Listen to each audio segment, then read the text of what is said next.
அழகான வீடியோ தாங்க வந்திருக்கு. வீடியோ வந்து சூப்பரா இருந்துச்சு அப்படிதாங்க சொல்லணும். ஆல்ரெடி வந்து நம்ம பார்ட் 1 வந்து போட்டாச்சு. பார்க்காதவங்க பார்த்துக்கோங்க. இது வந்து பார்ட் 2ங்க. இந்த வீடியோல பார்த்துக்கிட்டோம்னா, நம்ம அழகர் இருக்காங்கல்ல, அழகர் வந்து சாரதாவ வந்து அந்த பூஜைக்கு வந்து கூட்டு வர்ற மாரி தான் காட்டிக்கிட்டு இருக்காங்க. அதுவும் ஃபைட் எல்லாம் பயங்கரமா நடந்துகிட்டு இருக்கு. அது என்ன ஏதுன்னு பார்க்குறப்போ சேனலை மட்டும் மறக்காம லைக் அண்ட் சப்ஸ்கிரைப் மட்டும் பண்ணிருங்க.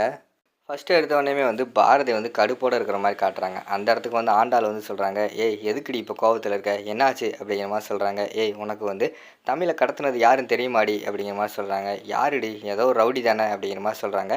"அதான் இல்ல, சாரதா அவங்க தான் கடத்தியிருக்காங்க." அப்படிங்கிற மாரி சொல்கிறாங்க. "என்னடி சொல்ற?" அப்படிங்கிற மாரி சொன்னோனே, "ஆமாம், என்னதான் இருந்தாலும் அவங்க அம்மா வந்து அவங்க என்கிட்ட சொல்ல மாட்டேக்காங்க. மூடி மறைக்காங்க ஆதி வந்து." அப்படிங்கிற மாரி சொல்கிறாங்க. "ஏய் அவங்க எதுக்குடி கடத்த போகிறாங்க? அவங்க இருக்கிறதுக்கு வாய்ப்பே கிடையாது." அப்படிங்கிற மாதிரி சொல்கிறாங்க. "இல்லடி, அவங்க தான் எனக்கு தெரிஞ்சு அதனால தான் வந்து ஆதி வந்து அந்த உண்மையை சொல்லாமே இருக்கார். அவர் சொல்லாமல் இருக்கிறதுக்கு காரணம் அவங்க அம்மா வந்து காப்பாற்றணும், அதுக்காக தான்." அப்படிங்கிற மாதிரி சொல்கிறாங்க. "சரிடி, அவங்களே கடத்திட்டு போகட்டும், ஏதோ ஒரு கோவத்தில் பண்ணியிருப்பாங்க. அவங்க அந்த பூஜைக்கு வந்தாங்கன்னா தயவுசெய்து வந்து அந்த கேள்வியை மட்டும் கேட்காத, அதை மறந்துடு." அப்படிங்கிற மாதிரி வந்து ஆண்டாள் சொல்கிறாங்க. "அது எப்படி என்னால் மறக்க முடியும்? என் பிள்ளையை கடத்தியிருக்காங்க, நான் எப்படி கேட்காம இருக்க முடியும்?" அப்படின்னு சொல்கிறாங்க. "ஏய் இங்கே பாடி, சொல்கிறத கேளு. நல்லதோ கெட்டதோ நமக்கு வந்து நல்ல வாழ்க்கை அமைஞ்சிருக்கு. நம்ம கோவத்தால் வந்து அதை வந்து கெடுத்துடக்கூடாது. சொல்கிறத கேளு. ஆதி வந்து உன் பிள்ளை மேலே அவ்வளோ பாசம் வச்சுருக்காரு. தயவுசெய்து அவருக்காகவாது நீ அமைதியா இரு. ஒழுங்கா வா பூஜைக்கு." அப்படின்னு சொல்லிட்டு அந்த இடத்துல இருந்து கூட்டு போகிற மாதிரி தான் காட்டுறாங்க. அங்கிட்டு பார்த்தா ரவுடிகள், அதுக்கடுத்து அறிவு, நம்ம ஸ்வேதா எல்லாருமே பேசிக்கிட்டு இருக்காங்க. அப்போ ரவுடி மட்டும் சொல்கிறாங்க, "அண்ணே, அந்த பொம்பளை ரயில்வே ஸ்டேஷன்லேருந்து இறங்கி ஆட்டோ ஏறி இங்கே வந்திருக்கு. ரயில்வே ஸ்டேஷனில் ரொம்ப க்ரௌட் அதிகம். அதனால் வந்து நம்ம பசங்களால் போட முடியல. எல்லாத்தையுமே கிளம்பி இந்த இடத்துக்கு வர சொல்லியிருக்கேன். இந்த கோயிலுக்கு போகிறதுக்கான ஒரே வழி இந்த வழி தான். இந்த வழியாக தான் அந்த அம்மா வந்தாகணும். நம்ம பசங்கள் இங்கே வந்துடுவாங்க. நாங்கள் போடுறோம். இங்கே போடுறத வேடிக்கை மட்டும் பாருங்கள்." அப்படிங்கிற மாதிரி சொன்னோன்னே அறிவும் ஸ்வேதாவும் அங்கிட்டு போய் ஒளிஞ்சிக்கிறாங்க. "அப்பா வாங்கப்பா, அங்கிட்டு போய் ஒளிஞ்சிக்கிறோம். நம்மளை வந்து பார்த்தா கண்டுபிடிச்சிருவாங்கன்னு சொல்லிட்டு போய் ஒளிஞ்சிருக்காங்க." அதே மாதிரி பார்த்தோம்னா ஆட்டோவில் வந்து நம்ம சாரதா வந்து இறங்கி வராங்க. இறங்கி வந்தோடனே பின்னாடியே ரவுடிங்க வந்து ஃபாலோ பண்ணுறாங்க. டக்குன்னு ரவுடிங்க வந்து சுற்று போட்டுடுறாங்க நம்ம சாரதாவை. கடைசி நேரத்தில் அவங்களோட கதையை முடிக்க போகிற நேரத்தில் பார்த்தா நம்ம அழகர் வந்து என்ட்ரி ஆகுறாரு. என்ட்ரி ஆகி எல்லாத்தையுமே அடித்து துவம்சம் பண்ணுற மாதிரி தான் காட்டிக்கிட்டு இருக்காங்க. அடித்து முடிச்சுட்டு கடைசியில் வந்து சாரதா வந்து காப்பாற்றிடுறாங்க. காப்பாற்றினோடனே அந்த இடத்துல இருந்து அறிவும் ஸ்வேதாவும் தெரித்து ஓடிடுறாங்க. அடுத்து அவங்கள வந்து ஒரு பூங்கா மாதிரி இருக்க அந்த இடத்துல உட்கார வச்சுருக்காங்க. "அம்மா என்னம்மா நீங்கள் வந்ததே சரின்ட்டு அங்கே எங்களுக்கு முன்னாடியே நீங்கள் ஃபோன் பண்ணியிருக்கணும். அதை விட்டுட்டு இப்படி வரீங்களே, உங்களை சுற்றி எத்தனை ரவுடிங்க வராங்க தெரியுமா?" அப்படிங்கிற மாதிரி சொல்கிறாங்க. "ஆமாப்பா, என்னை சுற்றி இத்தனை ரவுடிங்க வருவாங்கன்னு சொல்லிட்டு எனக்கு தெரியாமல் போச்சுப்பா. நல்ல வேலை நீ இருந்ததுனால தான் என்னை காப்பாற்றினேன். அப்படியா நான் செத்து போயிருந்தா கூட எனக்கு சந்தோஷம்தான்ப்பா. ஒரேடியாக வந்து இவங்கள எல்லாத்தையுமே நான் வந்து பிரிஞ்சு போயிடுவேன்ல." அப்படிங்கிற மாதிரி சொல்கிறாங்க.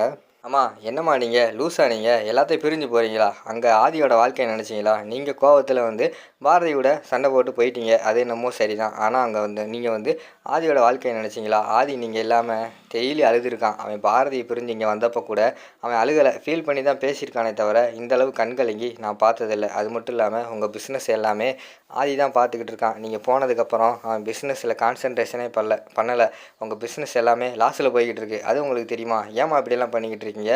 ஒழுங்காக வந்து நான் தான் வந்திருக்கேன்." அப்படின்னு சொல்லிட்டு அவங்கக்கிட்ட எல்லாத்துட்டையுமே சொல்லி பூஜையில் பங்கெடுத்துக்கோங்க அப்படிங்கிற மாதிரி சொல்கிறாங்க. "அது சரிதான்ப்பா, நான் பூஜையில் வந்து கலந்துக்கிறேன். நான் இங்கே வந்ததே வந்து பூஜையில் கலந்துக்கிறதுக்கு தான். ஆனால் நான் வந்து இங்கே வந்துட்டேன்னு சொல்லிட்டு யாருக்குமே தெரியக்கூடாது. நான் இங்கே வந்தேன்னு சொல்லிட்டு முக்கியமாக வந்து ஆதிக்கும் பாரதிக்கும் தெரியக்கூடாது. நான் தெரியாமல் இந்த பூஜையில் கலந்துக்கிட்டு பாரதிக்கு வந்து தீர்த்த தண்ணி மட்டும் கொடுத்துட்டு போயிடுறேன். அந்த குழந்தை வந்து நல்லபடியாக பிறக்கணும்." அப்படிங்கிற மாதிரி சொல்கிறாங்க. என்னம்மா நீங்கள் லூஸ் மாதிரி பேசிக்கிட்டு இருக்கீங்க? வந்துட்டு யாருக்கும் தெரியாமல் என்ன பண்ண போகிறீங்க?" அப்படிங்கிற மாதிரி சொல்கிறாங்க. "இங்கே பாரு அழகரு, எனக்கு இந்த ஒரே ஒரு உதவி மட்டும் பண்ணு. நான் வந்தது என்னமோ உண்மைதான், ஆனால் யாருக்குமே வந்து நான் வந்தது தெரியக்கூடாது. இதை எனக்கு பண்ணி கொடு." அப்படிங்கிற மாதிரி சொன்னோடனையும் பெரியவங்க கேட்குறாங்களே அப்படின்னு சொல்லிட்டு சாரதா பேச்சை வந்து அவங்களால தட்ட முடியல. சரின்னு சொல்லிட்டு கோயிலுக்கு கூப்பிட்டு வராங்க. அங்கே பார்த்தா ஃபங்க்ஷன் எல்லாருமே ரெடி ஆயிடுச்சு. ஐயர் பூஜையெல்லாம் ஆரம்பிச்சிட்டாரு. ஃபஸ்ட்டு வந்தவொடனே "மாமியார் எங்க?" அப்படின்னு தான் கேட்காரு. உடனே ஆதி வந்து சொல்கிறாங்க, "அவங்க வந்துக்கிட்டு இருக்காங்க, கொஞ்சம் நேரத்தில் வந்துடுவாங்க." அப்படிங்கிற மாதிரி சொன்னோடனே, "என்ன தம்பி பொறுப்பு இல்லாமல் இருக்கீங்க? நல்ல நேரம் முடியறதுக்குள்ளே வரணும் தெரியுமா? நல்ல நேரம் ஆல்மோஸ்ட் முடிய போகுது, இன்னும் வந்துக்கிட்டு இருக்காங்கன்னா என்ன அர்த்தம்?" அப்படிங்கிற மாதிரி சொல்கிறாங்க. "சாமி நீங்கள் பூஜை ஆரம்பிங்க, அவங்க வந்துடுவாங்க." அப்படிங்கிற மாதிரி சொல்கிறாங்க.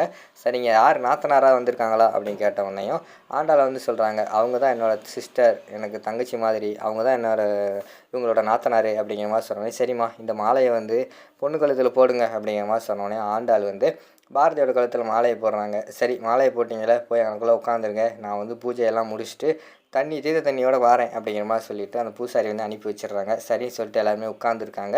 அங்கிட்டு பார்த்தா நம்ம தர்மலிங்கம் இருக்கார்ல, அவர் வந்து கோயில் முழுக்க சுற்றிக்கிட்டு இருக்காரு கத்தியோட. சாரதா வந்தால் முடிச்சிடணும் சொல்லிட்டு. இங்கிட்டு பார்த்தா நம்ம அழகர் இருக்கார்ல, அழகர் அந்த நேரத்தில் தான் நம்ம சாரதா வந்து கோயிலுக்கு வெளியிலேருந்து கூட்டு வராங்க. அதாவது சாரதா கோயிலுக்குள்ளே கூட்டு வராங்க. கரெக்டாக வந்து தர்மலிங்கம் வந்து பார்த்துடுறாரு. ஆஹா வந்துட்டாலே இவளை வந்து முடிச்சே ஆகணும் அப்படின்னு சொல்லிட்டு அவர் ஒரு பக்கம் பின்னாடி ஃபாலோ பண்ணுற மாதிரி தான் காட்டுறாங்க. அதோட பார்த்துக்கிட்டிங்கன்னா இந்த எபிசோட் வந்து முடிச்சிடுறாங்க.